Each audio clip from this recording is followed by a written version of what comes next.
You have heard the stories. The engine that blew up at 500 hours, the avionics that failed the week after the warranty expired, the airframe that corroded from the inside out, the dealer who shrugged and said, "Sorry, not our problem." You have wondered, is it bad luck? Is it poor maintenance? Or is it designed that way? The answer is uncomfortable. Some aircraft brands are designed to fail right after the warranty expires, not because the engineers are evil, because the business model demands it. They need you to buy a new airplane every few years. They need you to spend money on parts. They need you to come back to the dealer.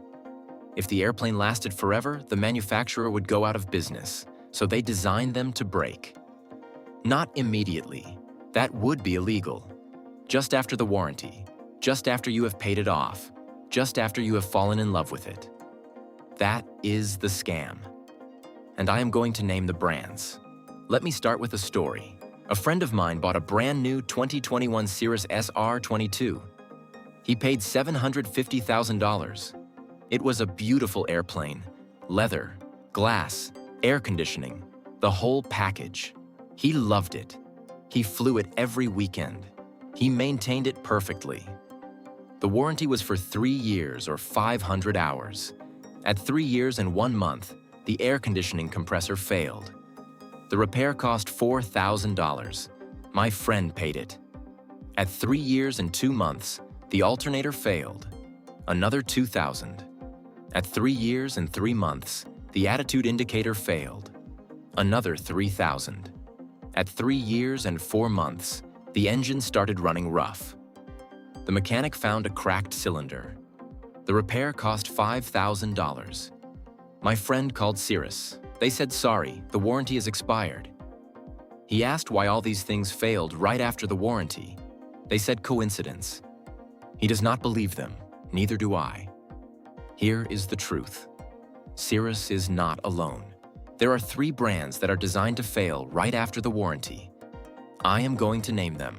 I am going to show you how they do it. And I am going to tell you what to buy instead. Number 1. Cirrus. The SR series. The SR20. The SR22. The SR22. T. These are beautiful airplanes. They are fast. They are comfortable. They are safe. They have the parachute. They have the glass cockpit. They have the leather seats. They are also designed to fail, not the airframe. The airframe is fine. The systems, the avionics, the accessories, the things that bolt onto the airframe, those are designed to fail. The alternator, the starter, the vacuum pump, the air conditioning compressor, the fuel pump, the engine monitor, the autopilot servos. These are not Cirrus parts. They are bought from third-party suppliers. But Cirrus chooses the suppliers.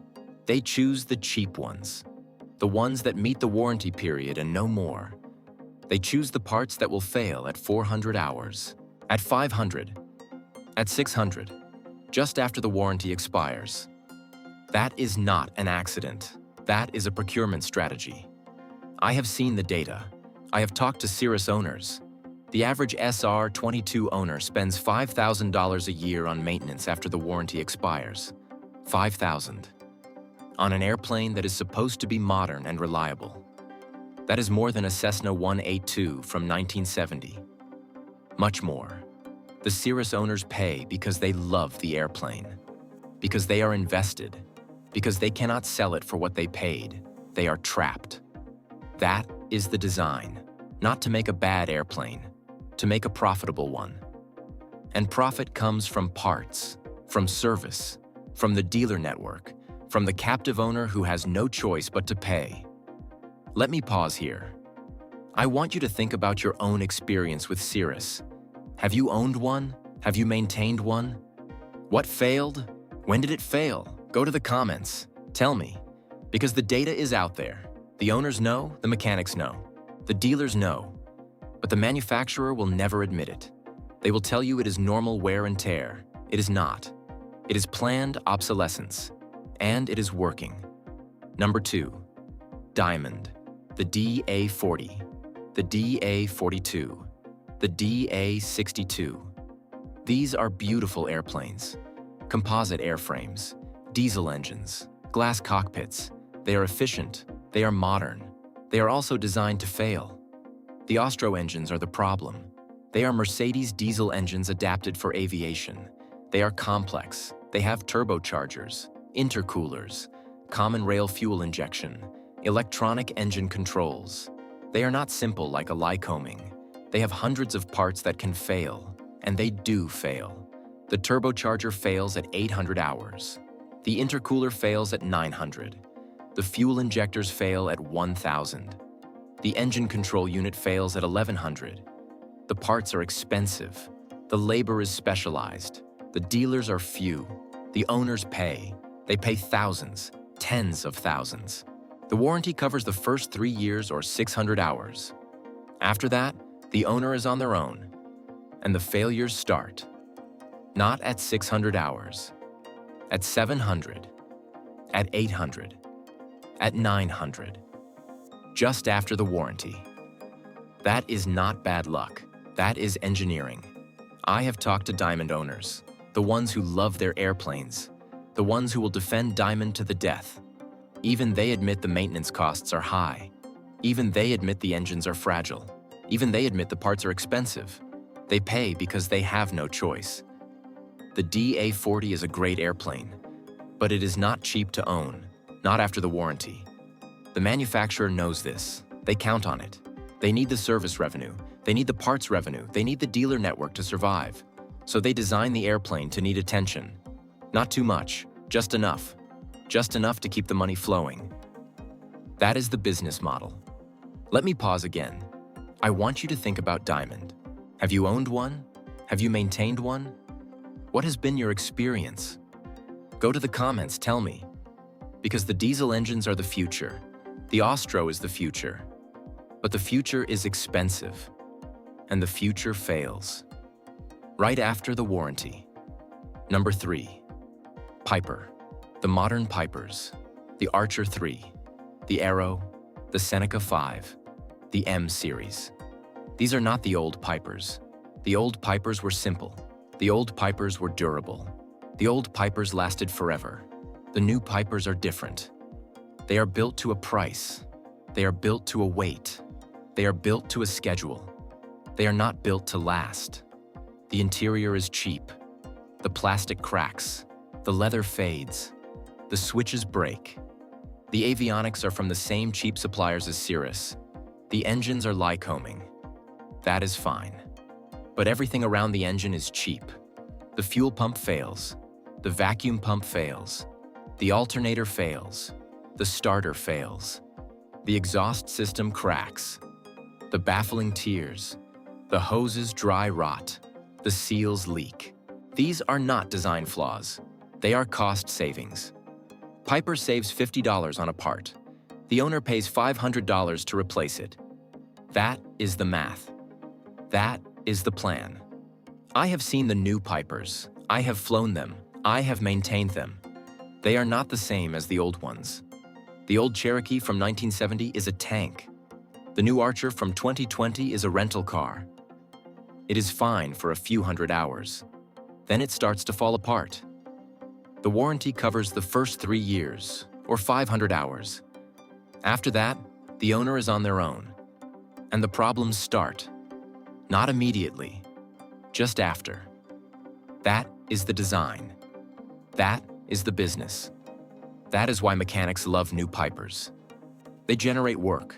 They generate bills. They keep the shop lights on. Now let me talk about the brands that are not designed to fail. The ones that are built to last. The ones that mechanics hate because they never break. We talked about them before. The Cessna 150, the Piper Cub, the Cessna 182, the Beechcraft Musketeer, the Grumman AA5. These are old, these are simple, these are durable. They were built before planned obsolescence. They were built when manufacturers cared about reputation, when owners expected to keep an airplane for decades, when the business model was selling airplanes, not parts. Those days are gone. The modern manufacturers have a different model. Sell the airplane at a high price. Make it look beautiful. Make it feel luxurious. Then sell parts. Sell service. Sell upgrades. Sell the next model. That is the cycle. That is the profit. That is why the new airplanes are designed to fail, not catastrophically. Just annoyingly. Just expensively. Just enough to keep you coming back. Let me give you a comparison. You have $100,000. You want to buy an airplane. Option 1. A 1978 Cessna 182. It is 45 years old. It has a mid-time engine. It has basic avionics. It has faded paint. It has worn interior. It will cost you $2,000 a year in maintenance. It will fly forever. Option 2. A 2018 Cirrus SR20. It is 6 years old. It has low time. It has glass avionics. It has leather interior. It has air conditioning. It will cost you $5,000 a year in maintenance. It will start breaking right after the warranty. Which one is the better value? It depends. If you want luxury, buy the Cirrus. If you want reliability, buy the Cessna. If you want to save money, buy the Cessna.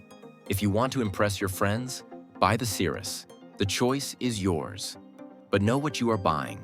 The Cirrus is designed to fail. The Cessna is designed to last. Let me pause again. I want you to think about your own priorities. Do you want a new airplane? Or do you want a reliable airplane?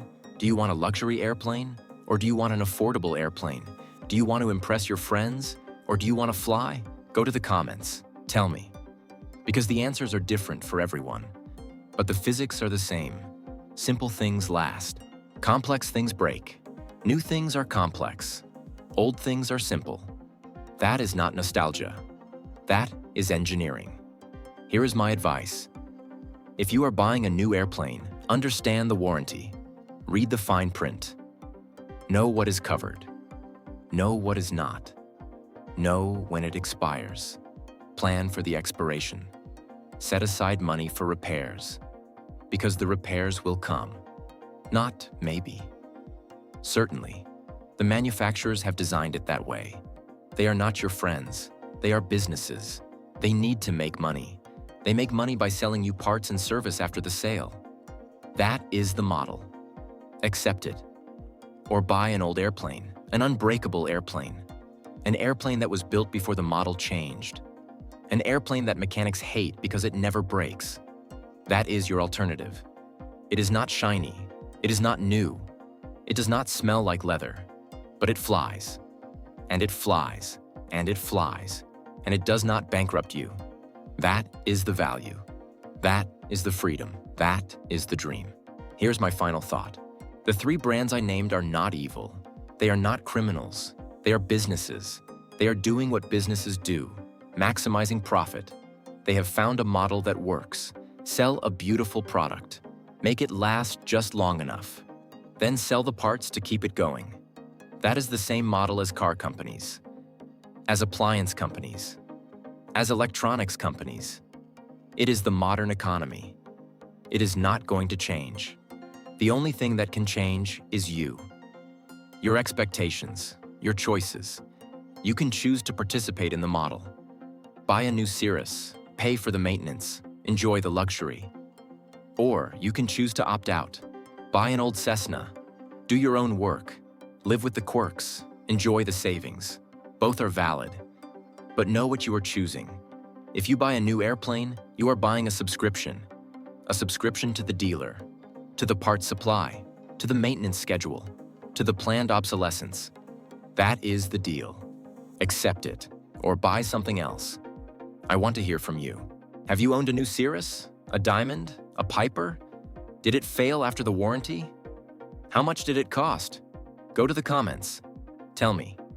And if you own an old Cessna, a Piper Cub, a Beechcraft Musketeer, tell me that too. Tell me how little you spend. Tell me how reliable it is. Tell me why you love it. Because the contrast is the lesson. New is not always better. Shiny is not always reliable. Expensive is not always durable. The unbreakable airframes are old. They are simple. They are cheap. They are the ones mechanics hate. They are the ones you should love. Go find yours. Go fly it. And smile every time you drive past the new airplane dealer. You made the right choice. They know it. You know it. Now fly.